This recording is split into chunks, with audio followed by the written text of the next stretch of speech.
எல்லாமே பேசாதீங்க, குறை பேசாதீங்க. சார் நான் ஒன்று சொல்லவா, குறை சொல்லுகிற இடத்தில் நீங்கள் இருந்தால் அந்த இடத்தில் இருக்காதீர்கள். அந்த இடத்தை விட்டு மாறி மேலும் வளர்வதற்கான வாய்ப்பு உங்களுக்கு இருந்தால் அடுத்த நாளே விலகி போயிடணும். அந்த கெத்து இருக்கணும், அப்ப பேசணும். இல்ல பின்னால கமெண்ட் அடிக்கிற நண்பா, ஜிப்ப மூடணும். ஏதாவது பேசுறதா இங்க வந்து பேசலாம், ஏன்னா ஷேரே தராரு. இங்க வந்து பேச வைக்க மாட்டாரா? வாங்க. என்றைக்கு பின்னால் இருந்து பேசுவதற்கு நாம் தயாராக இருக்கிறோமோ ஒருபோதும் நாம் முன்னால் வருவதற்கான வாய்ப்பை வாழ்க்கை வழங்குவதே கிடையாது. எல்லாம் பார்த்து 4-5 பேர் சேர்ந்துட்டாங்கன்னா ஒருத்தர் இது என்னன்னா, குறை சொல்றது என்னன்னா தீ மாதிரி பரவினே இருக்கும். ஆமா பரவினே இருக்கும்.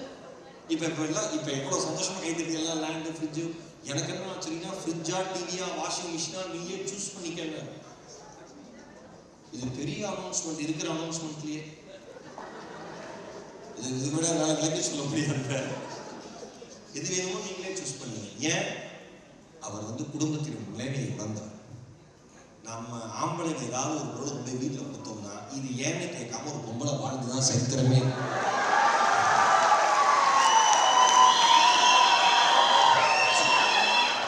அம்மா அப்படி சிரிக்கிறாங்க. என்ன பாராட்ட டிவி கொடுத்தாங்க அப்படிங்க, ஃப்ரிட்ஜ் கொடுக்கலாம்ல அப்படிங்க. என்ன பாராட்டி ஃப்ரிட்ஜ் கொடுத்தாங்க.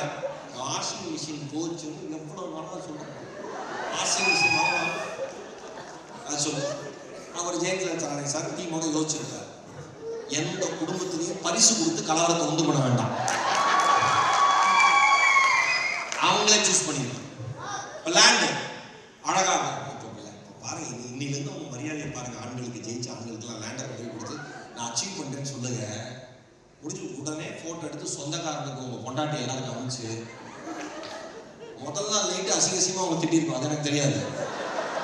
இன்னைக்கு என் புருஷ மாதிரி உலகத்துல ஒரு பெஸ்டா கிடையவே கிடையாது நமக்கு. நான் இவ்வளவு பேர் வந்து அச்சீவ் பண்ணிருக்காங்க. நான் சொல்லவா, நீங்க இனிமேல் பாராட்டப்பட போகிறவர்கள், இனிமேல் அச்சீவ் பண்ண போறவங்க இருக்கீங்கல்ல சார், என்னைக்குமே நம்ம கண்ணு முன்னாடி சில விஷயம் நடக்கும் சார். அதுதான் நம்ம புஷ் பண்ணி கொண்டு போகும். ஓகேவா? நம்ம கண்ணு முன்னாடி இவங்க அச்சீவ் பண்ணிருக்காங்க, நம்ம அச்சீவ் பண்ணலாம் அப்படி யோசிக்கணும். என்ன டெசிஷன் எடுத்தாங்க? காஃபி குடிச்சிட்டு நான் ஆனஸ்டா சொல்றேன், ஒர்க் பண்ணலீங்க.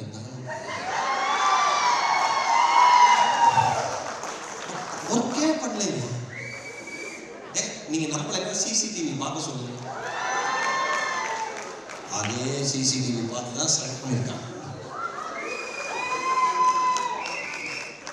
ஏத்துக்க முடியாது. அடுத்தவங்க அப்போ பாராட்டப்படுறதுனால ஏத்துக்கவே முடியாது சார். நம்முடைய இயலாமை தான் பொறாமையா மாறும். நம்முடைய இயலாமை தான் பொறாமையா மாறும்.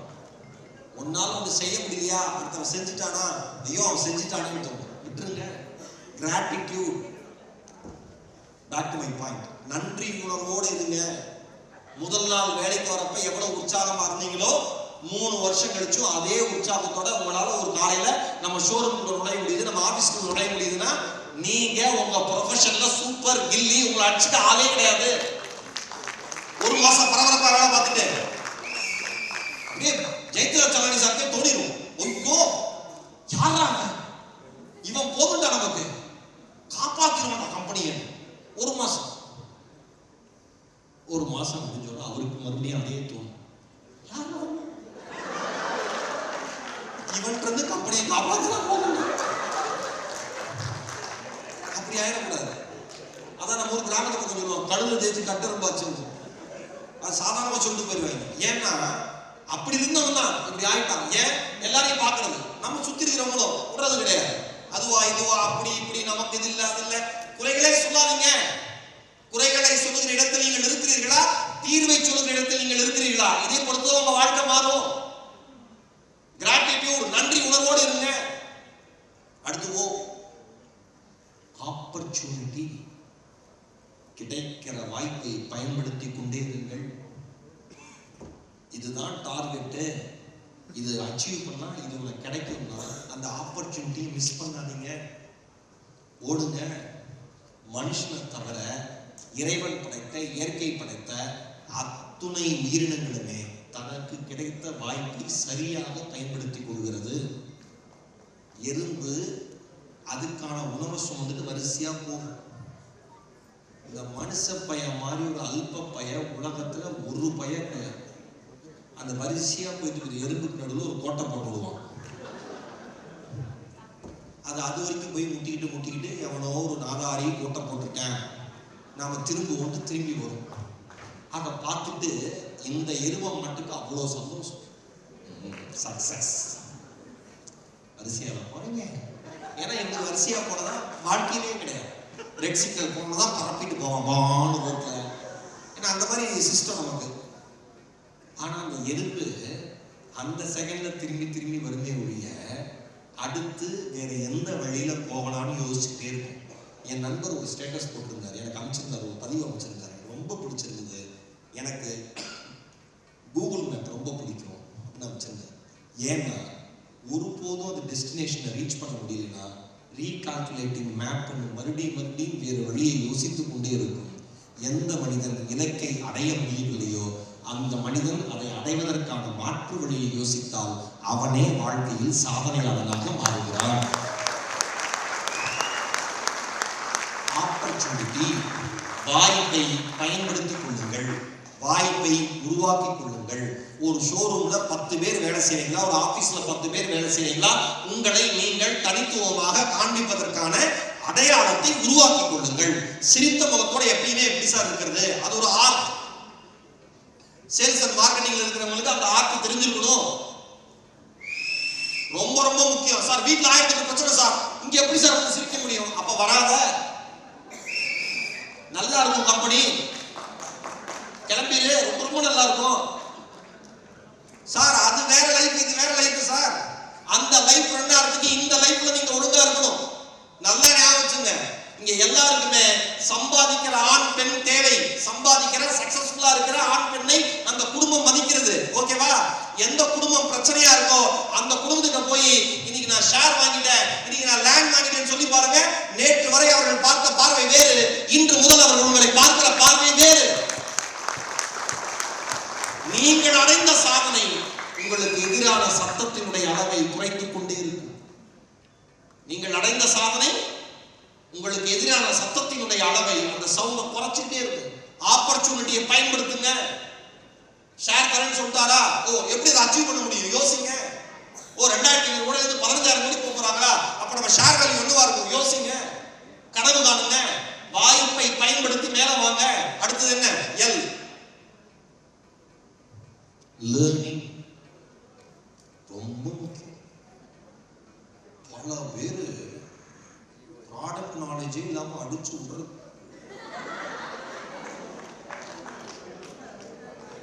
இது ஸ்டோன் வெயிட் தனியா, கோல்ட். ஆமா ஸ்டோன் என்ன? ஆமா என்னடா? ஆமா என்னது?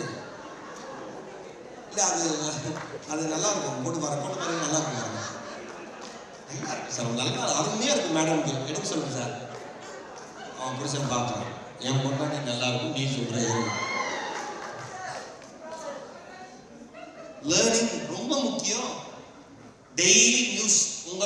உங்களுக்கே தெரியாம உங்ககிட்ட வர நியூஸ்லாம் உங்களுக்கான நியூஸ் இல்லை. நீ பிரச்சனை என்ன தெரியுமா? போனை திறந்தா கப்பா குட் மார்னிங் வந்து எனக்கு எல்லாம் 400-500 பேர் வந்துடும். குட் மார்னிங் சூரியன் வரமா, எல்லாரும் குட் மார்னிங். ஒரு நாள் நான் பார்த்தேன், எல்லாரும் குட் மார்னிங் ரிப்ளை பண்ணுவோம். குட் மார்னிங் பண்ணேன், குட் ஈவினிங் இந்த ஆரம்பிச்சிட்டேன். உங்களுக்கே தெரியாம ஏகப்பட்ட நியூஸ் உங்க பாக்கெட்டுக்குள்ள இருக்கிற போன்ல வந்து விழுந்துட்டு குப்பை மாதிரி கொட்டிட்டே இருக்கு. குப்பைகளை கிளறுகிற கோழியாக இருக்காதீர்கள். வானத்தில் பறக்கிற பருந்தாக இருந்து இலக்கை எப்பொழுதும் கவனித்துக் கொண்டே இருக்கிற அற்புதமான மனிதர்களாக மாறுங்கள். ரொம்ப முக்கியம். எது வேணும், எந்த நியூஸ் ஃபீட் நமக்கு வேணும்னு யோசிங்க. இன்னைக்கு உலகத்துல கோல்டு என்ன பொசிஷன்ல இருக்கு? இன்னைக்கு உலகத்துல சில்வர் என்ன பொசிஷன்ல இருக்கு? இன்னைக்கு 18 கேரட் ஜுவல்லரி ஏன் முக்கியம்? இன்னைக்கு ஒரு சில்வர்ல வீட்டு பூஜை அறைக்கோ ஏதாவது ஒரு பொருளை வாங்குறது ஏன் முக்கியம்? படிச்சுக்கிட்டே இருங்க, அதை பத்தி தேடுங்க, அதை பத்தி கேளுங்க, அதை பத்தி பேப்பர் கட்டிங் வச்சா எடுத்து வைங்க. ஒன்னு சொல்லவா, சரியான விஷயத்தை சரியான நேரத்தில் சரியான அளவோடு பேசுகிற விற்பனையாளரை வாடிக்கையாளர்களுக்கு ரொம்ப பிடிக்கும்.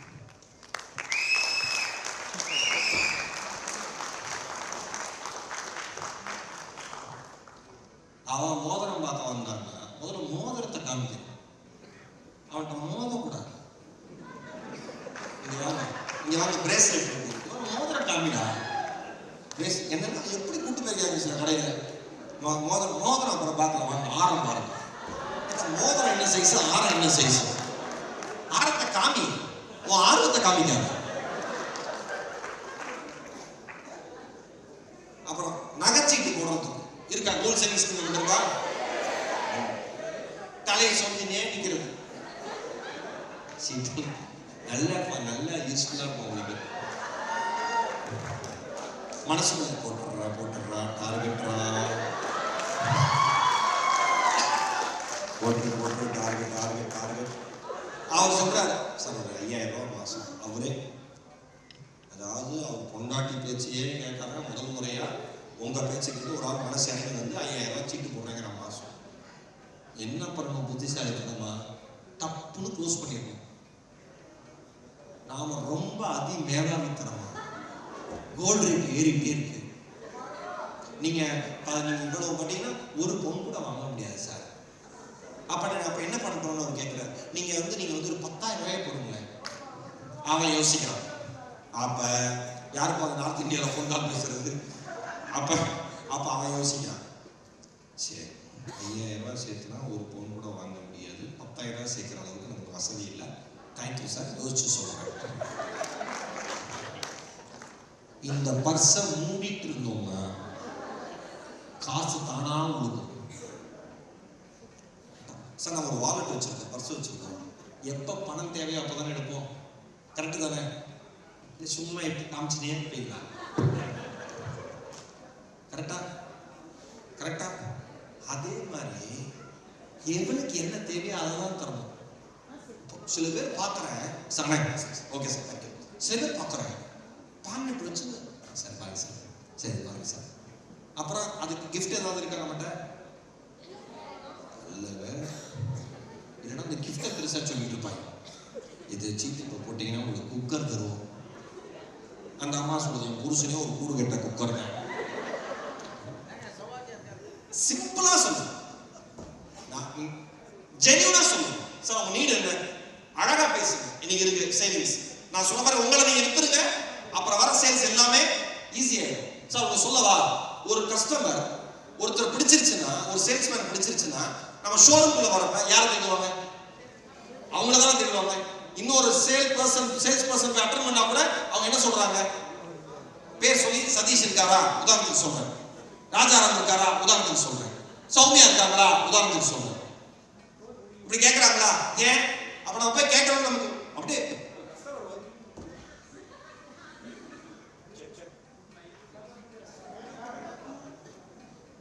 எல்லாமே பேசுவோம்.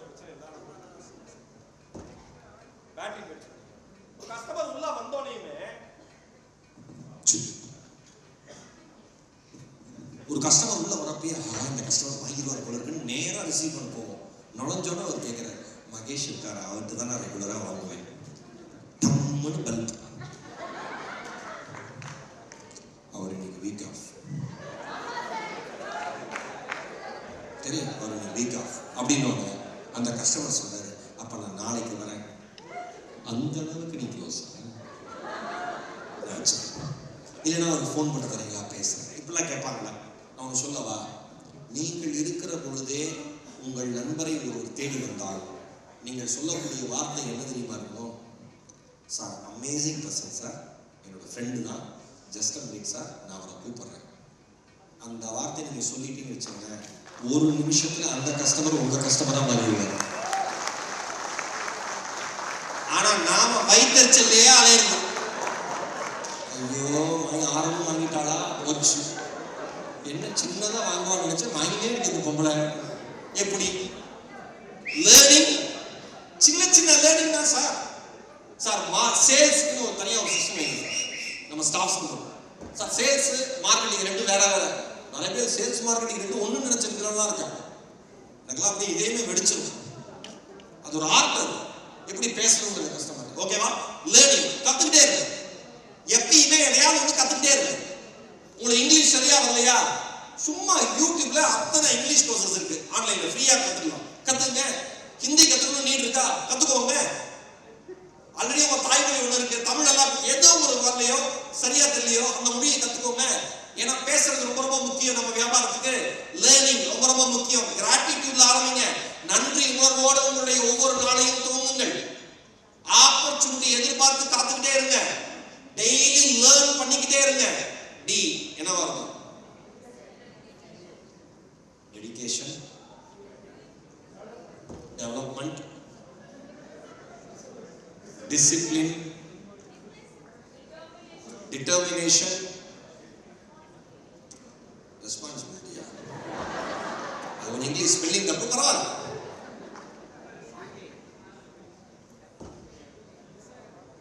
டிசைர், யார் சொன்னது? டிசைர் வேற. டெஸ்டினேஷன், ரெண்டாவது டெடிகேஷன் வரக்கூடாது. ஒரு டெடிகேஷன் போகும்.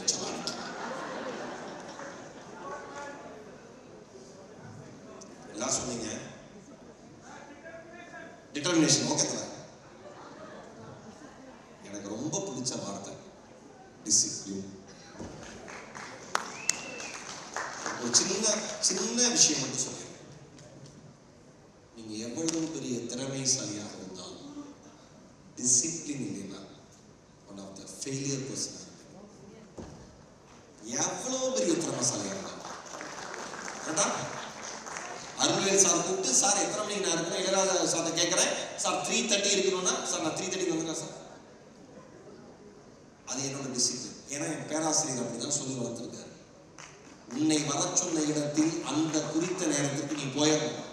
அவங்க அவங்க சூழலுக்கு தகுந்த மாதிரி எப்ப வேணா வேலையை ஆரம்பிப்பாங்க. நீ பொறுமையாக தான் இருக்கணும். அவர்களால் தான் உனக்கு வேலை. மறந்துடாத. டிசிப்ளின் ரொம்ப முக்கியம். இத்தனை மணிக்கு வீட்டுல இருந்து கிளம்பினாதான் ஷோரூமுக்கு டைமுக்கு போக முடியும் தெரியும். இருந்தாலும் கிளம்பாது. போயிட்டு லேட்டா கிளம்பி ரோட்ல வரவனையெல்லாம் அசிங்க அசிங்கமா திட்டி, அவன் அசிங்க அசிங்கமா நம்மளை திட்டி, முடிஞ்சா 2 பேரை துப்பி அவன் நம்மளை துப்பி ஷோரூம்குள்ள வரப்ப நல்ல மனசுக்கு நடைபெறும். பாருங்க, சமுத்திரகனி சார் சொன்னாரு, என்னோட குருநாதர் பாலச்சந்தர் எனக்கு ஒரு விஷயம் சொன்னாரு. பாலச்சந்தர் சார் பத்தி தான் சொன்னாருன்னு நினைக்கிறேன். சமுத்திரகனி எனக்கு சொன்னது, தினமும் வாழ்க்கையில எங்க வெளியில கிளம்பினாலும் ஒரு 10 நிமிஷம் முன்னாடி கிளம்புங்க. நீங்க பாக்குற எல்லாமே அழகா இருக்கும். எவ்வளவு உண்மையான வார்த்தை. ஒரு 10 மினிட்ஸ் முன்னாடி கிளம்பி பாருங்க. சிக்னல் நின்னீங்கன்னா பக்கத்து பைக்ல ஒரு குழந்தை இருந்ததுன்னா அதை பார்த்து சிரிக்கணும். லேட்டா கிளம்புறப்ப அதே கொஞ்சம் சிரிச்சா கொன்று உங்க மரியாதை போயிடும். புரியுதா?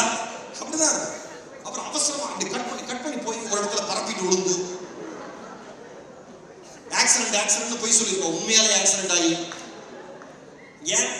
டிசிப்ளின், ஒழுக்கம் கேட்கறதுக்கு சாதாரணமா இருக்கும். அந்த வார்த்தை ஒழுக்கம் என்கிற வார்த்தை கேட்பதற்கு மிக மிக சாதாரணமாக இருக்கும். ஆனால் பின்பற்றுவது மிக மிக கடினம். மிக மிக கடினம். ரொனால்டோ சொன்னார். எத்தனை பேர் ரொனால்டோ ஃபேன் இருக்கீங்க? ஃபுட்பால் யாரா பாப்பீங்களா? இல்ல என்ன ஐபிஎல் தானா? Ronaldo very good. 6-7 பேர் கை தூக்குறீங்க, நல்லா இருக்கு. ஏன்னா நம்ம ஊர்ல விளையாட்டுனா கிரிக்கெட் மட்டும்தான் நினைச்சுக்கிட்டு இருக்கான். மற்றதெல்லாம் விளையாட்டே தெரியாது. ஆமா, அதுவும் சரி விடுங்க, அப்புறம் ஒரு ஐபிஎல். ரொனால்டோ சொன்னாரு, டேய் ரொனால்டோவோட சாதனைகளை நிச்சயமா இந்த உலகம் முறியடிக்கும். அடுத்த ஒரு பர்சன் வருவான், டேலண்டட் பர்சன் வருவான், அவனோட அச்சீவ்மெண்ட் எல்லாத்தையும் பிரேக் பண்ணிடுவான். ஆனா நான் உங்களுக்கு சொல்றேன், நீங்கள் ரொனால்டோ சாதனையை முறியடிப்பது எளிது. ஆனால் நீங்கள் ரொனால்டோவாக ஒரு நாள் வாழ்வதை கடினம். ஏன்? என் லைஃப் அவ்வளோ டிசிப்ளினா இருக்குங்க. இத்தனை மணிக்கு எந்திரிப்பேன் எந்திரிப்பேன், எக்ஸசைஸ்னா எக்ஸசைஸ், ஃபுட்டுனா ஃபுட்டு, ப்ராக்டிஸ்னா ப்ராக்டிஸ், ஸ்லீப் இந்த டைம்னா இந்த டைம். நாம தூக்கம் வரலன்னு போனை பார்த்து இன்னும் தூக்கம் வராமையே போயிடும். பார்க்கறது எல்லாம் விளங்காத நியூஸ். நல்லதை பார்த்தாலும் பரவாயில்ல. நான் எழுதி தரேன். இன்னும் 10 வருஷத்துல பல பேர் இப்படி வியாதி வந்து சாவறானா இல்லையா?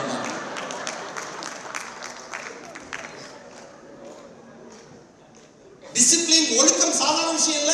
இந்த கேமராமேன் எந்த மாதிரி சில பேர் நிக்கிறாங்களே தம்பிங்க, ப்ரோகிராம் ஆரம்பிச்சது நிக்கிறாங்களே, அது அவங்களுடைய ஒழுக்கம். அந்த இடத்துல தான் அந்த கேமரா ஃபிட் பண்ணணும். அது மேலே ஏறி நிக்கணும்னா நின்னுதான் ஆகணும். பவுன்சர்ஸ் நிக்கிறாங்கல்ல, யோசிச்சு பாருங்க. ஒரு பெரிய கூட்டம் வரும், அந்த பெரிய கூட்டத்தை தடுத்து அவங்க யாரை காப்பாற்றணுமோ அவங்கள காப்பாற்றணும். அந்த பெரிய கூட்டம் அத்தனை பேர் அவங்களை திட்டும்.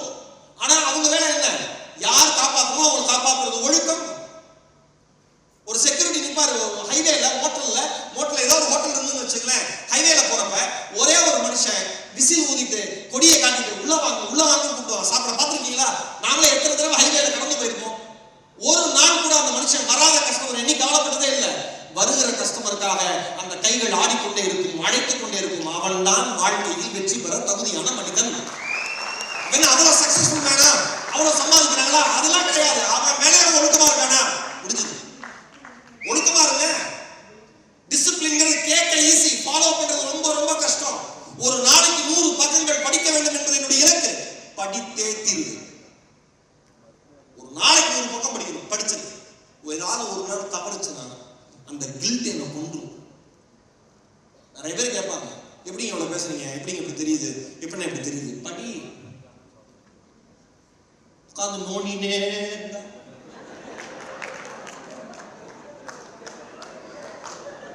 சோசியல் மீடியா அக்கௌண்டே எனக்கு கிடையாது.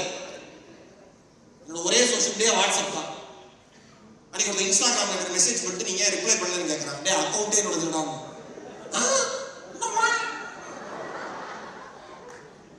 நான் சொல்றேன் சிஸ்டர், ஃப்ரெண்ட்ஸ், எதற்காக நேரம் செலவிட வேண்டும் என்பதை தெரிந்து கொள்ளாதவன் வாழ்க்கையில் வெற்றி பெறுவதற்கான வாய்ப்பே இல்லை. எதுக்கு டைம் ஸ்பெண்ட் பண்ணணும்? நமக்கு அறிவு வரணும், அப்பதான் ஜெயிக்கணும். ஏன் சலானி ஜுவல்லரி ஒரு 2013ல ஒரு 14 பேரோட ஆரம்பிச்ச நிறுவனம் இன்னைக்கு 500க்கும் மேற்பட்ட மனிதர்கள். அடுத்த இலக்கு அவங்க 2031ல 15,000 கோடியா? அப்ப என்ன சிந்தனையில் இருக்கும்? அதே தான் இருக்கும்.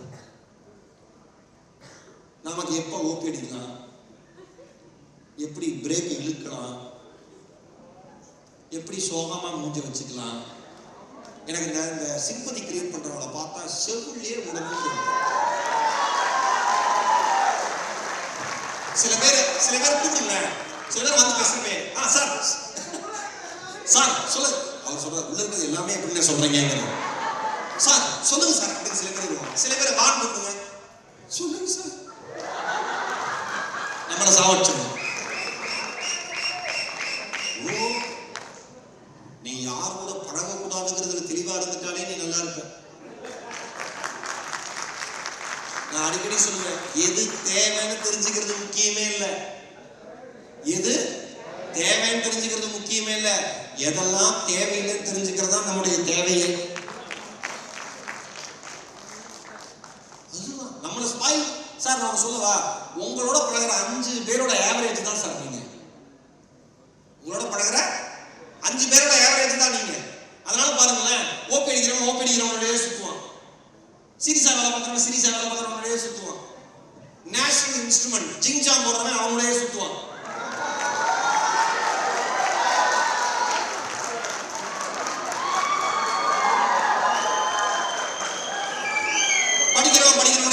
படிக்கிறவனுடைய சுத்துவான், லவ் பண்றவனுடைய சுத்துவான். இப்படி அவன் கேங்குக்குள்ளேயே தான் அவன் இருப்பான்.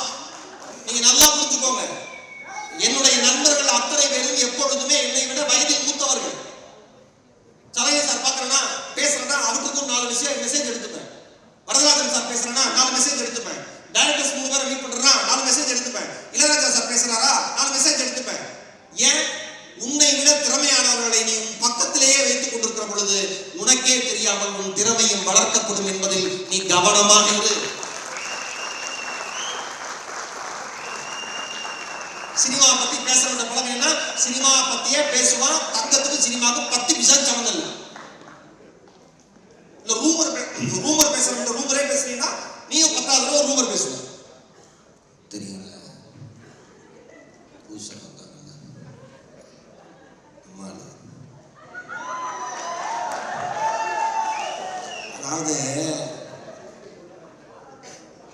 வேலையை லவ் பண்றான்னு சொன்னா நம்ம எல்லாம் வேலை செய்யற இடத்துல லவ் பண்றாங்க.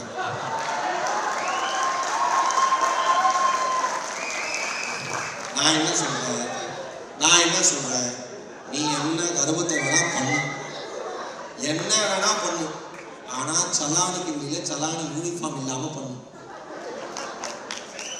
புரியுதா? நான் காதலுக்கு எதிரி அப்படிலாம் இல்லை. 2 பேர் நல்லா ஃப்ரெண்ட்ஸா இருக்கீங்க, உங்க செட் ஆதா 100% ஓகே. ஆனா என்ன தெரியுமா பிரச்சனையாகும், உன்னோட ப்ரொடக்டிவிட்டி நாளாக கம்மியாயிட்டே இருக்கும். உன் திறமை ஒன்னையும் அறியாம குறைஞ்சிட்டே இருக்கும். ஏன்? உன் கவனம் செதறிட்டே இருக்கு. கவனம்ங்கிறது செதறவே கூடாது. விவேகானந்தர், மகாத்மா காந்தியடிகள், நெல்சன் மண்டேலா, உசைன் போல்ட், இப்ப நம்மளாம் கொண்டாடுறோமே தோனி, விராட் கோலி, எல்லாருமே கவனத்தை சிதற அடிக்காத மனிதர்கள். வெற்றி பெற்ற அத்தனை பேருமே. வைபவ் சூரியவன்ஷின்னு ஒரு பிசாசு வந்திருக்கான். 5 வயசா அவன் வந்தப்ப 5 தானே. ஃபர்ஸ்ட் அக்ரிமெண்ட் போடுறப்ப உடனே ஓடி போட்டாங்கன்னு நினைக்கிறேன். ஆறாருல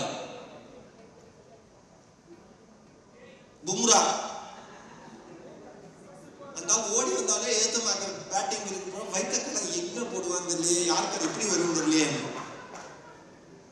பும்ரா பால் ஃபர்ஸ்ட் பால் 6 அடிக்கிறான். 6 அடிச்சோம். பும்ரா சிரிச்சுக்கிட்டே போறாரு. எப்படி துவம்சம் பண்ணாடா நம்ம பால. such an amazing player. அவரை என்ஜாய் பண்ணிட்டு போறாரு அவனோட பிளேயர். வைபவ் சூரியவன்ஷத்தை கேட்டாங்க, இந்த உலகத்தினுடைய மிகச்சிறந்த பவுலர்கள் உங்களுக்கு எதிராக நின்று பந்தை வீசுகிற பொழுது ஒருபோதும் உங்களுக்கு பயம் என்பது வந்ததே கிடையாது.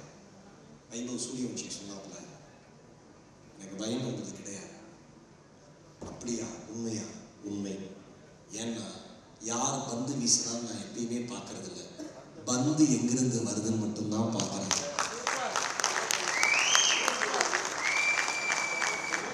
எனக்கு அதனால எதை பத்தியுமே கவலை. அச்சு தோம்சம் பண்ணான்.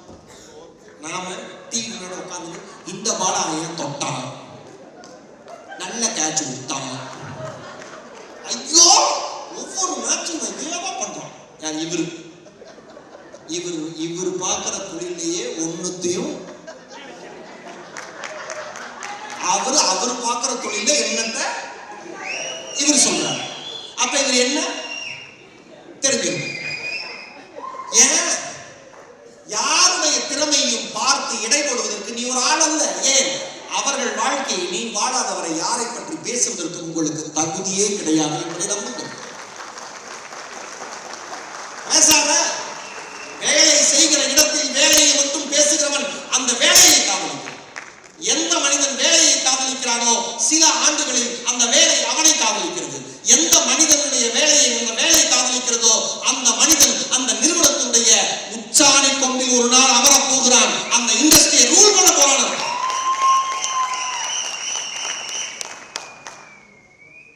இருமை என்னோட மரியாதைக்குரிய அவங்க சொல்லுங்க. இந்த சலானி படத்துல நான் சொல்ல வேண்டிய விஷயம் கிராட்டிடியூடா இருங்க, ஆப்பர்ச்சுனிட்டி கிராப் பண்ணிக்கிட்டே இருங்க, லேர்ன் பண்ணிக்கிட்டே இருங்க, டிசிப்ளினா இருங்க. ஒழுக்கம் இல்லைன்னா மேல இருக்க மூணு காணாம போயிடும். சுவாமி விவேகானந்தர் சொன்னார், ஒழுக்கம் இல்லாத திறமை ஒருபோதும் ஜெயிக்காது. ஒருவேளை ஜெயித்தால் அது வெகு காலம் இருக்காது. ஓகேவா? டீம் ஆரம்பிச்சுங்க. டீமை 5 வருடம் ஒன்று போல இல்லைன்னு கிராமத்தில் சொல்லுவாங்கல்ல. எல்லாருக்கும் எல்லா திறமையும் இருக்காது. எல்லா திறமையும் இருக்கிற ஒருத்தர் இந்த உலகத்திலேயே கிடையாது. சச்சின் கிரிக்கெட் தான் விளையாட தெரியும். கூப்பிட்டு வந்து பிசிக்ஸ் ப்ராக்டிக்கல் அப்படின்னா அந்த மனுஷன் என்ன பண்ணுவார்? ஈரோட மகேஷ் தமிழில் தான் பேசுகிறேன். இங்கிலீஷில் 1 மணி நேரம் சொற்பொழி ஆற்றுவார்னா ஆற்றுவார். காப்பி வேணா ஆற்றுவார். ஈரோட மகேஷ் சொற்பொழிவுலாம் ஆற்ற மாட்டார். ஒவ்வொருத்தருக்கும் ஒவ்வொரு திறமை தான். நம்ம கூட இருக்கிறவன் புதுசாக வரவன் உள்ள வந்தானா டீம்ல அவனுக்கு தேவையானதை சொல்லிக் கொடுத்து அவனை உயர்த்துங்கள். எவன் அடுத்தவனை உயர்த்துவதற்கு தயாராக இருக்கிறானோ அவனை பிரபஞ்சம் தானாக உயர்த்தி கொண்டே இருக்கும். பாகிஸ்தான்ல 1989 நினைக்கிறேன், எனக்கு தெரிஞ்சு இந்த வருடம் 1989 நினைக்கிறேன். டெஸ்ட் மேட்ச் பாகிஸ்தான் மண்ணிலேயே பாகிஸ்தானுக்கு எதிராக இந்திய அணி விளையாட போகுது. 16 வயதே ஆன மீசை கூட முளைக்காத ஒரு சிறுவன் அந்த அணியில் இருந்தான். ஃபர்ஸ்ட் டெஸ்ட் மேட்ச் ஆரம்பிக்கிறதுக்கு முதல் நாள் நைட்டு டின்னர் முடிச்சதுக்கு அப்புறம் கேப்டன் கிருஷ்ணமாச்சாரி ஸ்ரீகாந்த் அவர்கள் அந்த இளைஞனை அழைத்துக் கொண்டு ஒரு வாக்கிங் போனார். அந்த இளைஞன் தோள் மீது கை போட்டு, ஒருபோதும் நீ கவலைப்படாது, பாகிஸ்தான் மண்ணில் பாகிஸ்தானை எதிர்த்து விளையாட வந்திருக்கிறோம் என்பதை நினைத்து நீ அச்சப்படாது. உன்னோட பேட்டிங் ஸ்டைலுக்காக தான் நீ டீம்ல இருக்க. எந்த காரணத்தை கொண்டும் உன்னோட பேட்டிங் ஸ்டைலை நீ மாத்திக்காத. இந்த 4 மேட்ச்ல ஒரு மேட்சும் ட்ராப் அவுட் பண்ண மாட்டேன். 4 மேட்ச்ல நீ இருப்ப. தைரியமா விளையாடுங்க. அன்று ஒரு மனிதர் அரவணைத்து அந்த உற்சாகம் தான் சச்சின் டெண்டுல்கர் என்கிற மிகப்பெரிய ஜாம்பவானை இந்திய கிரிக்கெட் அணிக்கு வரலாறு இருந்தது. டீம் அரவணைச்சு போகும். ஒர்க் ஸ்பேஸ்ல யாராவது ஏதாவது கோபமா பேசினா அது அந்த இடத்துல பேசுனதுன்னு நினைச்சு அப்படியே போட்டு போயிருக்கு. சொமந்து அவர் எப்படி திட்டினாரு, அவர் எப்படி திட்டினாரு, அவர் திட்டிட்டு போயிட்டாரு, நீ தான் சொமந்துட்டே போற. சுமக்காத எதையுமே அன்னன்னைக்கு குப்பையை அன்னன்னைக்கு தூக்கி போடுற மாதிரி அன்னன்னைக்கு வார்த்தையை அன்னன்னைக்கு டஸ்ட்பின்ல போட்டு போயிட்டே இரு. இன்னொன்று நான் எப்பயும் சொல்லுவேன், இப்ப ஜெயலலிதா ஜனாலி சார் தான் நான் பழகிறேன், நானும் சாரும் பேசுறோம். திடீர்னு ஒரு இடத்துல அவங்க அன்பா பேசுறது, ஒரு தடவை கோவமா என்னை பார்த்து பேசிட்டாரு, என்ன விஷயம்லாம் பண்றீங்க அப்படின்னு பேசிட்டாங்கன்னு வச்சுக்கோங்க. அவர் கோவமா பேசுறாருன்னு நான் எப்படிங்க பார்க்க மாட்டேன். என்ன அர்த்தத்துல இதை கன்வே பண்றாருன்னு பார்ப்போம். உங்களை நோக்கி வருகிற வார்த்தைகள் எந்த எமோஷன்ல வருதுன்னு பார்த்தீங்கன்னா அந்த எமோஷனை நீங்க கேரி பண்ணுவீங்க. உங்களை நோக்கி வருகிற வார்த்தைகள் எந்த அர்த்தத்துல வருதுன்னு பார்த்தீங்கன்னா அந்த அர்த்தத்தை மட்டும் நீங்கள் சுமக்கிற மனிதர்களாக இருப்பீர்கள். நல்லா புரிஞ்சுக்கோங்க. வார்த்தைகளை சுமக்காதீங்க. ஒர்க் ஸ்பேஸ்ல நடக்கிற ஆர்குமெண்ட் எல்லாமே, ஹீட் எல்லாமே, சூடு எல்லாமே அந்த நேரத்துக்கானது. உடனே அடங்கி விடுங்க என்பதை நம்புங்கள். ஓகேவா? டீம் ஆரம்பிச்சுக்கோங்க. எப்பயுமே பிரிஸ்கா சிரிச்ச முகத்தோட சந்தோஷமா வேலையை ஆரம்பிங்க. ஒவ்வொரு நாளும் நீங்க வேலைக்கு வரப்பெல்லாம், உள்ள நுழையப்பெல்லாம் உங்களோட ஃபர்ஸ்ட் டே ஞாபகம் வச்சுக்கோங்க. நான் மேடையில ஏன் இவ்வளவு உற்சாகமா எப்பயுமே ஒவ்வொரு முறை இருக்கேன்னா, முதல் முறை மேடை ஏறுவதற்கான வாய்ப்பு கிடைத்த பொழுது ஈரோடு மகேஷ் துள்ளி குதித்து எப்படி உற்சாகமாக இருந்தேனோ அதேதான் 20 ஆண்டுகள் கழித்தும் அதே உற்சாகத்தோடு மேடையில் இருக்கிறேன். அதனால்தான் இத்தனை அன்பு உள்ளங்களை 1 மணி நேரமாக கட்டி போடுகிற வாய்ப்பை வாழ்க்கை தமிழ் எனக்கு வழங்குகிறது. ஃபர்ஸ்ட் டே ஒர்க்க எப்பயுமே ஞாபகம் வச்சுங்க. போயிட்டே இருங்க, உற்சாகமா இருங்க, சந்தோஷமா இருங்க. வாழ்வது ஒரு முறை, வாழ்த்து பின்னி வருகிற தலைமுறை. நம் பிறப்பு தரித்திரமானாலும் இறப்பு சரித்திரமாக மாறட்டும். நாளைய வரலாறு நம் பெயர் பேசட்டும்.